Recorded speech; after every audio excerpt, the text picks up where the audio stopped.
আচ্ছা যদি আমি রাস্তাতে যাওয়ার সময় একটা বড় লোক বুইড়া বেটারে অ্যাক্সিডেন্টের হাত থেকে বাঁচাই, তারপর আমি যদি ওনাকে জিজ্ঞেস করি যে আপনার বাসা কোথায়, আপনার ফ্যামিলিতে কে কে আছে, তারপর ওই বুইড়া বেটা আমরা বলবো আমার ফ্যামিলিতে কেউ নাই, আমার ছেলেও নাই, আমার মেয়েও নাই, আমার স্ত্রীও নেই, আমি অনেক টাকা মালিক, তুমি আমার জীবন বাঁচিয়েছো বাবা, এখন তুমি আমার কাছ থেকে কি চাও বলো।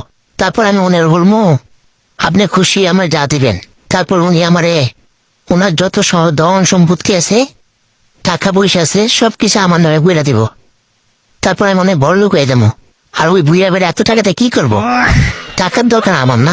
তারপর উনি আমাকে দিয়ে দিলে আমি অনেক বড় লোক হয়ে যাবো।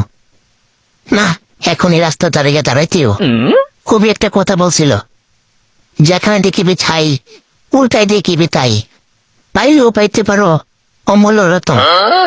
না, আর দেরি করা যাব না, যদি কপাল খুইলা যায় একটু চেষ্টা করে দেখি। না, এখন যাইতে হবে।